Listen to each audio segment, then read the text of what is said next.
Welcome.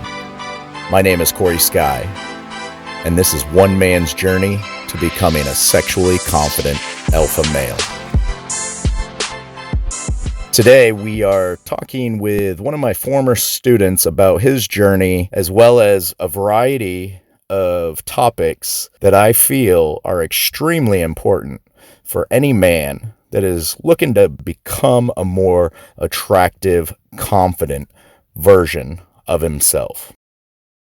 So what the fuck you been up to, bro? It's been a while. Yo, it's been a fucking while. I mean, when did I join your program? I was 22, I think, at the time. Or 21, 20. Yeah, probably around 22. And now I'm 27. I'm turning 28 this year. So it has to be like 5-6 years ago. Holy shit. Yeah. Like every time I come talk to you, man, like I start sweating because it's like, oh my God, what am I going to have to fucking realize now, you know? Like, because the mind is comfortable, man. And it's like, I don't want to. Like, obviously I come to it because, but it's like my body reacts to it because it's like, it knows that it's going to be exposed. Yeah. Which is a good thing, like, you know? Yeah. Yeah. Scary, but it's a good thing. We have so much stored memory that is going to hold you back in every way possible, but you do it and then you get the results and it's fucking mind-blowing. Yeah. When I heard, the YouTube video that you posted out yesterday, I don't want to say his name in case he doesn't want, but talking and like, holy fuck, man. Like, I don't want anyone to think that I'm at that point of where that guy is. Like, you could hear it in his voice that he's reached a level of where he has grasped your teachings to a fundamental level and he's lived it. I don't think I'm there yet, to be honest. Kid, I remember when he came to me. I mean, it was so hard to have a conversation with him. But that's amazing. That's so great. That's so great. Mm-hmm. You know? You know, he's gone through it. I mean, I took him through years of transformation in a very, very short amount of time. To see his like progress, man, it's inspiring. It really is. Like I said, like I'm not where he's at, and you know, it's like fuck, man. It burnt a fire in my ass last night. I was like, yo. You know, this is one of the biggest things with working with guys over the years is it's not just one or two things that they have to fix to improve their dating life. It's a lifestyle. So as a mentor, as a coach, I'm faced with basically an entire lifestyle that I have to redirect because it's not just one or two things that we're adjusting. I mean, getting somebody to go to the gym and in shape, getting somebody in shape, that's a hard enough job just on its own. But when I'm dealing with a guy that basically has developed a lifestyle where he goes to work and he goes home and he sits around and he watches YouTube videos all the time, and he doesn't really interact and he doesn't have that social life. I mean, it's really fucking uncomfortable to push yourself outside of that comfort zone and to get into that mode where you're just going out. If you're always out and you're going out 5 or 6 days a week and you're socializing, going to different places, hanging out with friends, meeting new people, it's pretty fucking easy to do that.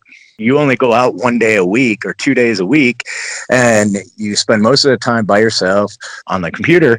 You don't have that interaction. Like, it's like kind of like you got two jars, right? You got your social jar and you got your anti-social jar. So every time you decide to like isolate yourself or just be with the same people, you're putting like time and money in that like non-social jar, and then it accumulates, right? And then you got your social jar, and then if you keep being social, that jar will increase and accumulate. And it's funny that we're talking about this because literally this is what I have been doing. I mean, after I finished with you, I can say I still didn't understand your teachings to the degree that I think I understand them now. Even though I'm not working with you, I think I have a better grip of what you're trying to say, like at the bottom line level. And absolutely. And that's the thing where, I mean, things will be clicking for the rest of your life. I mean, you'll have a certain experience 10 years from now, and you'll be like, oh, fuck, that's what Cory was talking about. Yeah. And it's because like back then, I don't know if it was the age or if, I don't know what it was, but like to me, it was all about girls. I was like, I just got to like do my affirmations, visualize, girl affirmations, go out all the time. Like I let go of everything in my life. Like I was failing school.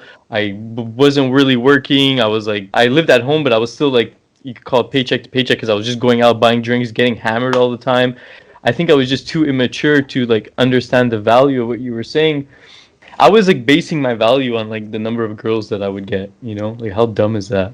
Like if I slept with a girl that week, like I felt good about myself that week. And if I didn't sleep with a girl Right. like within that month, it was like, oh, like there's something I'm doing wrong.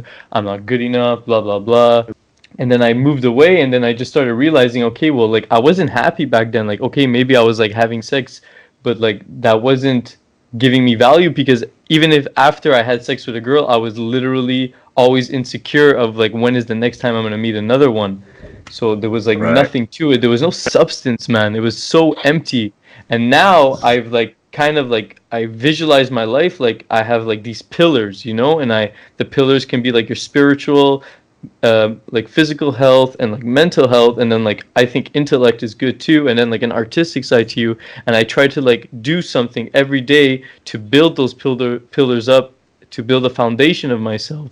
So like my spiritual aspect, I'm meditating like an hour a day for my work. For my physical health, I'm training now 4 times a week because I'm in medical school, like medical school. So it's very intense, but like 4 days a week is more than enough. And then like for intellect, obviously school's way more than enough. Yeah. And then the artistic side, I'm playing guitar and all that stuff. So like I just realized like all these Well, things when I'm but working on them and they mean a lot to me. the problem with what you're doing is you're spending probably 5, 6 to 8 hours a day in school, right? Working with your intellect.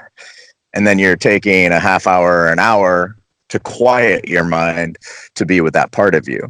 Well, the part of you that will actually allow you to manifest things naturally and have everything just kind of flow and Mm-hmm. feel amazing and joyful and blissful in those moments of just pure fucking ecstasy, that part of you is going to come through your spirituality.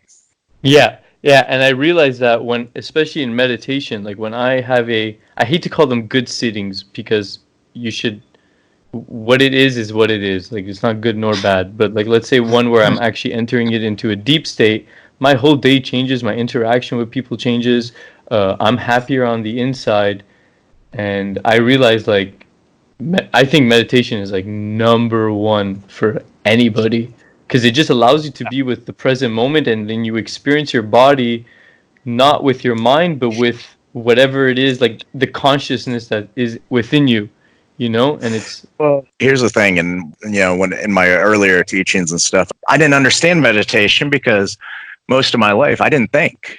I was like just living and going through right, my right, day yeah, to yeah. day experience was like a meditation. Hmm. And some people are able to do that, right? But your average person that works in a tech job, if you're working for Google, if you're going to be a doctor or a veterinarian or, something that's really technical, there's a lot of thought that goes into it and you're basically forced into that life. Well, Hmm. if you ever want to find happiness, if you ever want to find true joy and bliss and inner peace, you've really got to find a way to counter that because you'll never find that joy without connecting with your true self. And your true self it's not the personality that you have developed. Now, I mean, that brings up a really big thing as far as like the challenges, pushing your comfort zone, being disciplined and Hmm. stuff like that. Because when if I'm absolutely terrified of heights, and I go jumping out of an airplane, it gives me a sense of freedom, right? It gives me like, holy shit, this is fucking amazing. And it gives me that because, in that moment, I mean, I'm basically feeling like I'm dying. It's killing my Hmm. personality that is afraid, that part of my personality that is deathly afraid of heights. The mind, the way it's wired, yes, it wants to keep us safe, but it also likes patterns. consistency. It doesn't like change. But the problem is the world's changing. Everything around us is changing. Everything is changing. Our physical bodies are changing every single day, whether we like to admit it or not. Right. But the mind doesn't like to change. It likes to stay the same.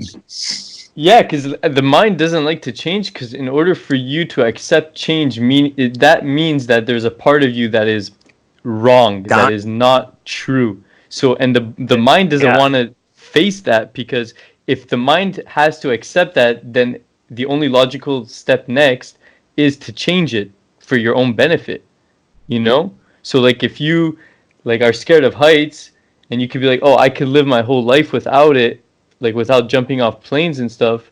It's like, yeah, you can, but then that fear can trickle into other aspects of your life, and then you might repeat that habit with other things. So it's better to squash it and face it, other than like just allow it to live within you, you know? And I think that's what you're doing, and that like, for anyone listening, that is what I think Cory's Guide does teach, is that you need to accept the parts of you that you don't like, but do things in order to change them, and do things not on a superficial level, do things on a deep level that actually produce change, and not only benefit you, but benefit your family and benefit like the community around you. I think that's so important.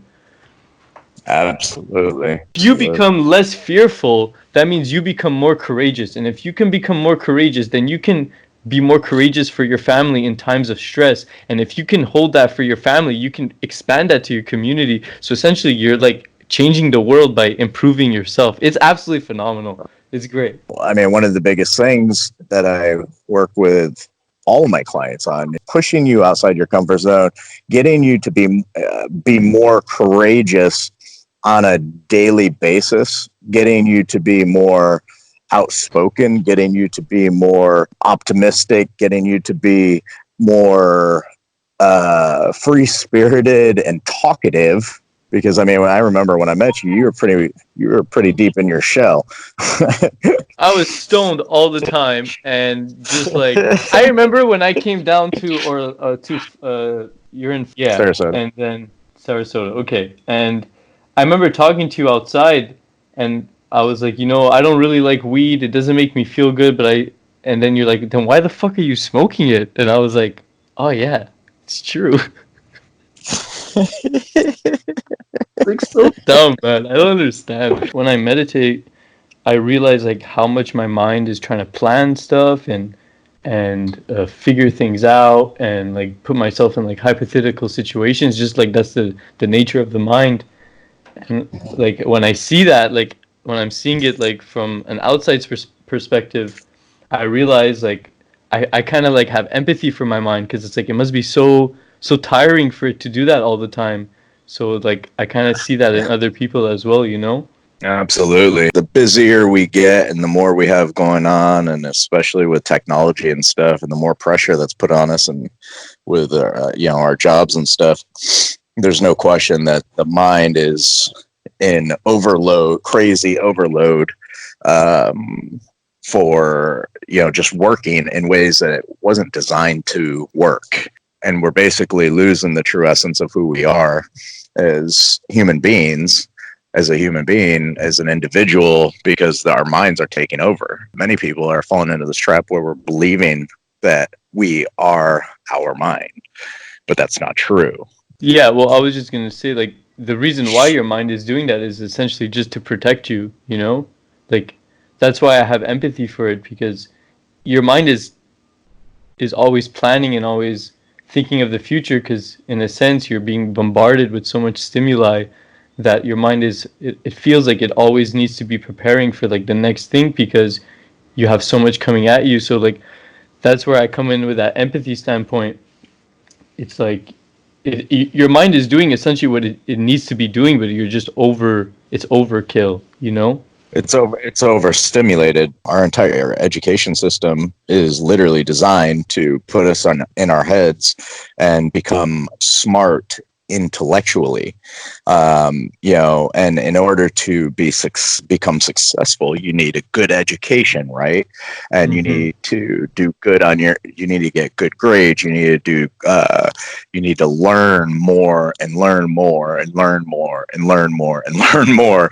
But the problem with that is the more you learn, the smarter you become intellectually, the dumber you become in life. Right? If I would tell Children. you what I'm studying right now, you would be laughing.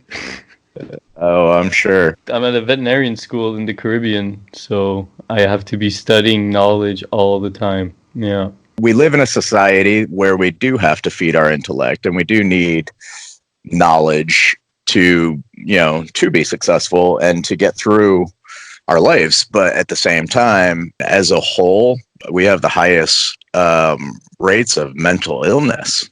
I mean, it's nuts.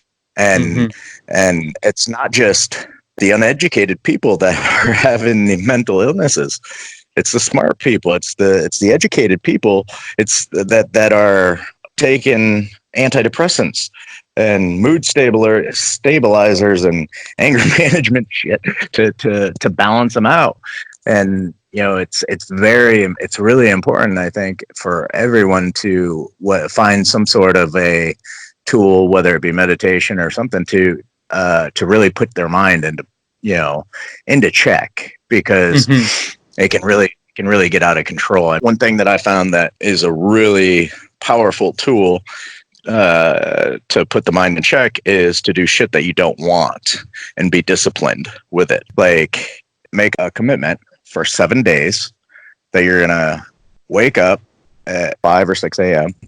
and you're gonna go outside and you're gonna pick up a rock on one side of your yard, and you're gonna take it and walk it across the street, and you're gonna set it down, and then you're gonna pick it back up, and then you're going to walk it back across the street, and you're going to set it down, and you're just going to give this rock love every time you do it. And your mind is going to fuck with you, right? You're like, you're going to be like, this is so stupid. I can't believe that I'm doing this. I'd rather be sleeping. Your mind's going to come up with every excuse in the book to just stay in bed. But if you force yourself to get your ass out of bed and do it, you say you're going to be picking up rocks at 5 a.m., you be there at 5 a.m. for 7 days, and you do that. And the more you do that, the more in control of your mind you will become. Yeah, that's a very good point. Like, I think that if I'm not wrong, I think what you're talking about is like discipline. Whether it doesn't matter what the discipline is. Yes, it's hardcore discipline when with facing things that are either extremely obnoxious or completely out of character for you. Like, I love that you have that aspect of yourself, and like that, like, breaking out of character. What I have a trouble with doing, I guess, like, it's obviously my mind, but it's like I just don't want to like disrespect. I don't know if I'm taking it too far. You know what I mean? Like, let's say you want to do something like completely obnoxious, but like it might piss some people off. But it's like, is it worth it to piss the people off for your growth, I guess you can call it? Like, that's where I'm like, I don't know where, if my ideas are actually good or if they're just really stupid. I'm referring more to like going and picking up the rock. I mean, that's not going to piss anybody off, right? Your neighbors might look at you like you're retarded. Yeah. they might call the hospital and say, "Hey, this is picking up a rock every morning at 5 a.m. I think he's losing his mind." Yeah.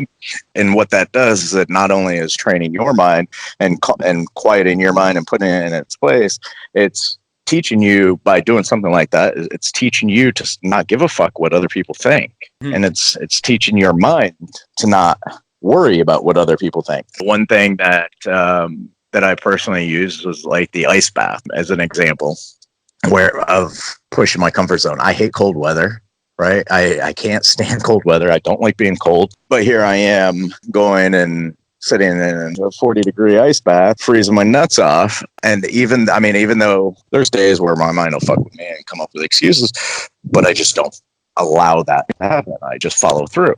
Each day you follow through, and with that discipline, the mind gets quieter and quieter and quieter. Yeah.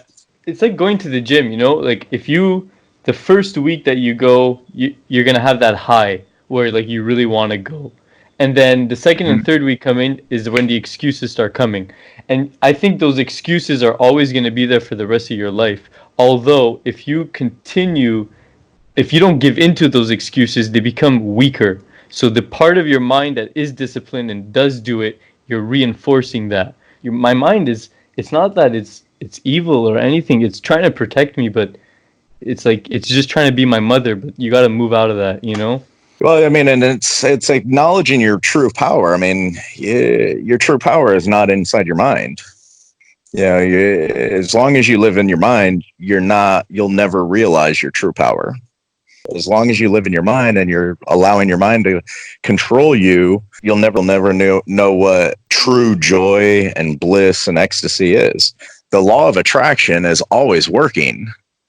It's always working. So, a lot of people consider it a miracle when something good happens, but then they blame everyone, blame circumstance, they blame other people for anything that bad happens in your life. Well, no, You attract everything. We, each and every single one of us, based on where we are and our vibration and the energy that we're putting out, that's how we're operating.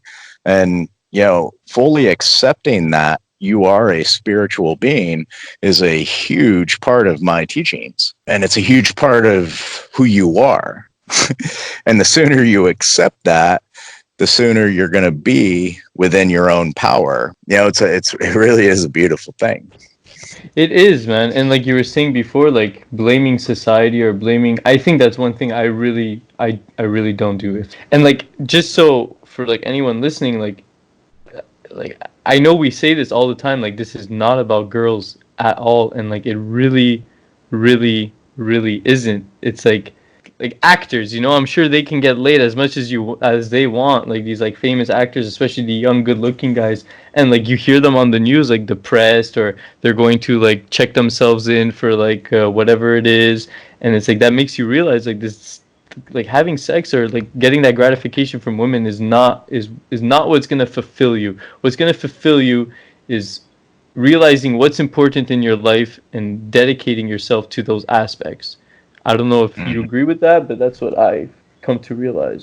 This is where I would see that theory as wrong. If you really value being in the Olympics and you dedicate yourself to that, right? You want to win. You want to win for your country, right? You're up at 3 a.m., 4 a.m. every morning training 5-6 hours a day, busting your ass. You become a disciplined motherfucker, right? Yeah, whatever sport it is you're training for, and you're doing it, and you've got all these good, intentions, doing it for your country, so it's bigger than you, right? Mm-hmm. Okay, you're training, and then let's just say you win the gold. Now what? You know how many gold medalists end up depressed and hating life once they get the gold? Point. Yeah. So essentially what you're saying is like putting value. You're saying like if you put happiness on the end goal, you're not going to find it there. Absolutely. If you put your happiness and your fulfillment on the end goal, you'll never find it. What I teach and the things that I work with my clients on now is all about finding that fulfillment and happiness right now. Okay, so let me ask you a question. So when you're having, because obviously you're human too, so you have bad days for sure, and or days where you just feel the things that you're teaching, you're not either in a line with them or like you're kind of like getting off the path. Absolutely, every day. Probably 50 times a day, bro. Okay, right. I mean, if you want to go and you want to be a monk and you want to sit on top of a fucking hill, that's one thing, but you're not facing reality. You're not facing the reality that we all are faced with on a day-to-day basis. We're faced with traffic. We're faced with problems. We're faced with deaths. We're faced with, dating and the dating world. We're faced with cheating, lying, all kinds of fucking shit that just doesn't go our way. So then, when you realize in those moments, what is it that you do to get yourself out of that? Let's just say I'm going about my day and I get a phone call. Maybe a business deal went sour or my kid got kicked out of school. Our emotions obviously will take over, right? In that moment. And the easiest way that I've found to help me get back into my pure state is to acknowledge it. That's what it really comes down to. Acknowledging that you had a certain expectation and it didn't go the way you wanted it to go. That's what causes each and every one of us the suffering that we fall into on a regular daily basis. If you don't set those expectations, if you don't have an expectation and you're okay with it going one way or the other, then guess what? You're not going to have that same reaction as to, as if you didn't have that, as if you did have that expectation. Just to add to that, it's like interesting because if for anybody that understands like Buddhist philosophy or Buddhist Dharma at all, teachings of the Buddha, that is what the number one, like one of the number one principles is that attachment leads to suffering. And that doesn't just mean physical attachment. It can be attachment to outcome, attachment to people, an idea. Yeah. And anything, any kind of attachment. Yeah. Any sort of attachment. And it's kind of the same type of philosophy as the Tao. It's all about becoming detached from everything, and just allowing. And if you enter into that pure state of being, then you're not stressed, you're not angry, you're not sad. This feels pleasant, this doesn't. Which one do I prefer? Obviously, I'm going to choose the thing that feels more pleasant, right? I'm going to choose the experience that feels more pleasant. Mm-hmm. And that is the choice that each and every one of us has every moment. Well, this feels pleasant, this doesn't. So back to when we were just talking about what do I personally do? Well, I acknowledge it. Okay. Well, let's just say I'm, pissed off or some crazy shit's going on or whatever, some crazy drama or whatever, in my life. And I recognize it. I acknowledge it. Say, okay, well, then I look at what expectation that I had that it did not meet. And then I'm just like, okay, well, I'm having a sad day. Yeah. I just laugh about it. Or if I'm angry, okay, well, guess what? I'm just doing anger right now. I'm doing anger. And through that acceptance of what is in the present moment, it dissipates. The anger doesn't last. You're not interacting with it anymore. What you're doing is you're just allowing it to be. So you like when you start interacting with it, fighting it or interacting with it, you're making it grow. You're allowing it to stay. But when you allow it to just be as it is, it's gonna pass. It's gonna go. Everything in life, nothing is permanent. It goes from this huge, ginormous, big problem that there's just no solution to a cloud just blowing freely in the wind out of sight. Yeah. And this is nothing new. I think this has been like knowledge since I think the like dawn of human time.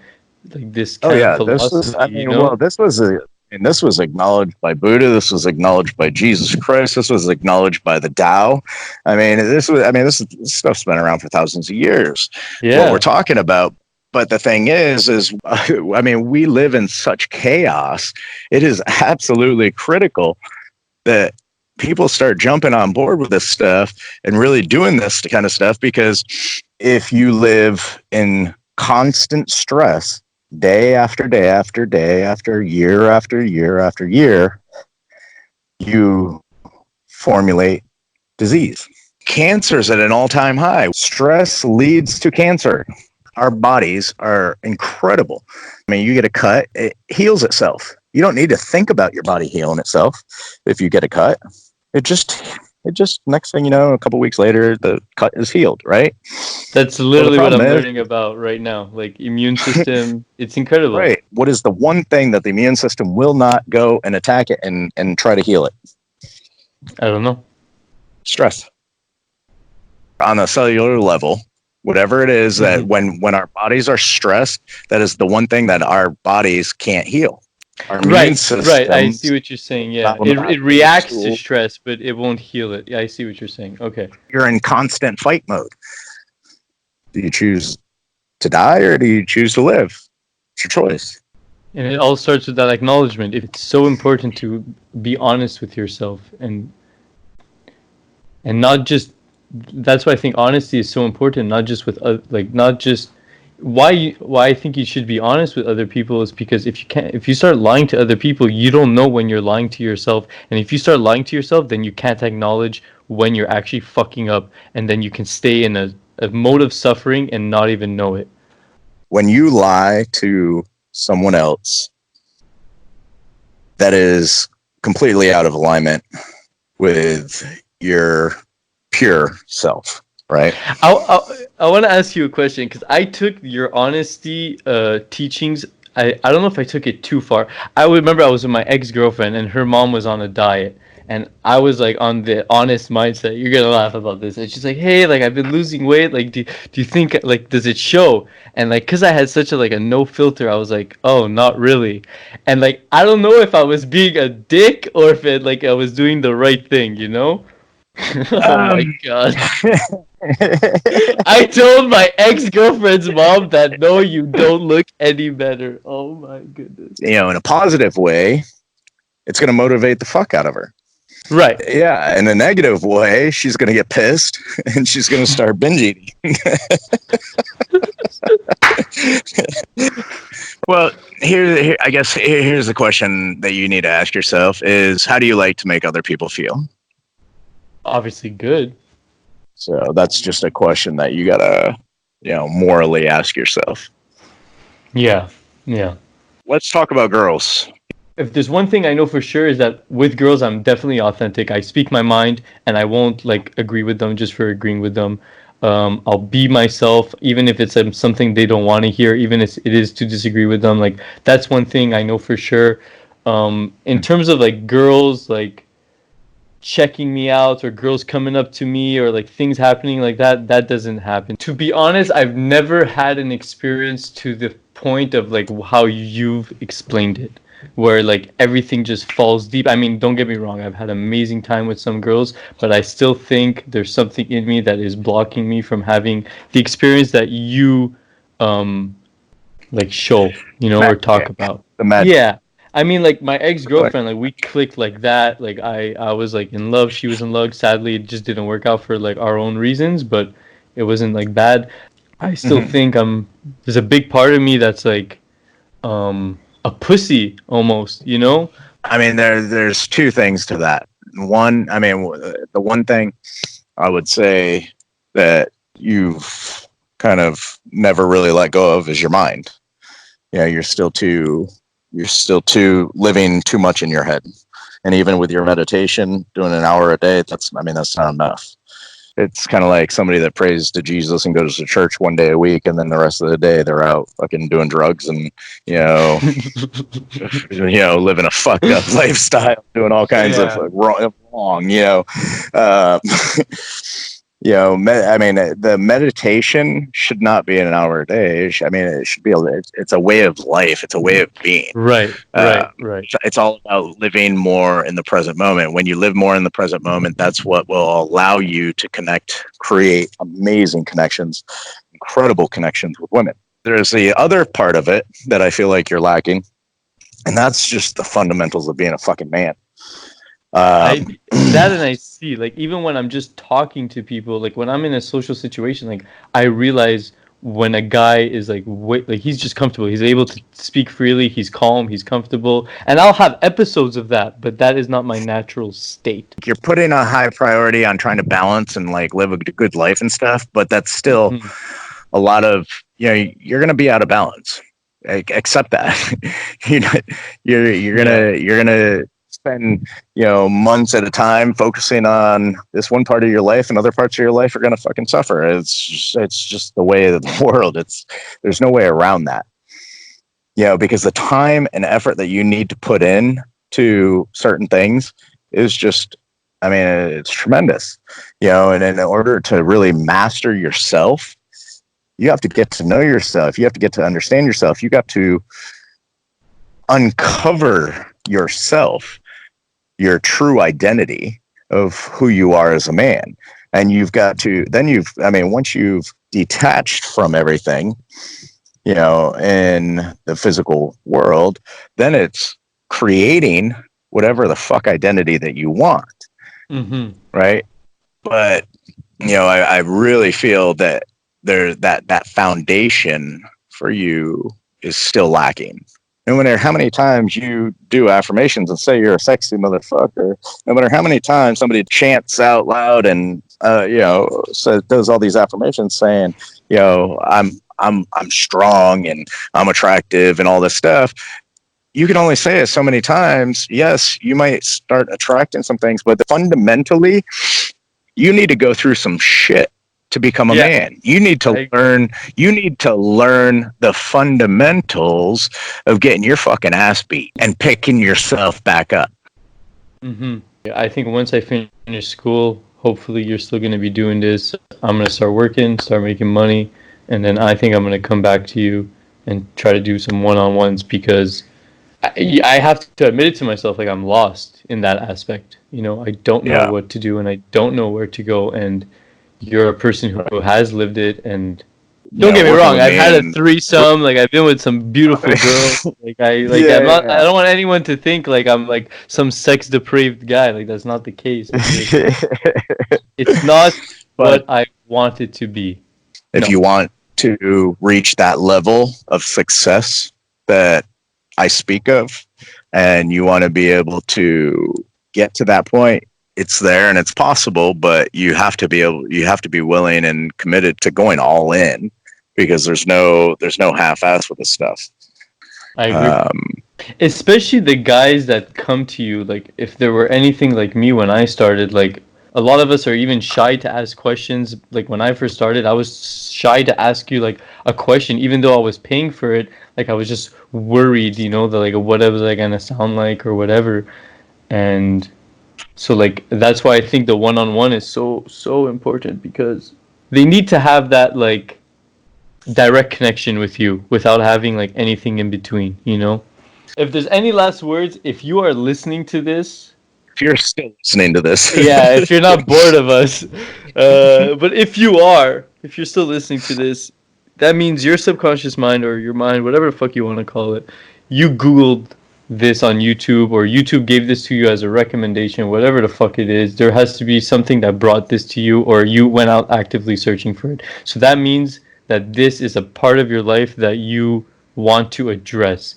And I think, I know you're coming in here for girls, but it's way bigger than that. And I think what you need to, all I want to say is that if you have the fucking time and money, man, hit up Cory Sky, go for it. Because I know if I did have that time and money, just the money at least, I would be all over it. I would be all over it, baby.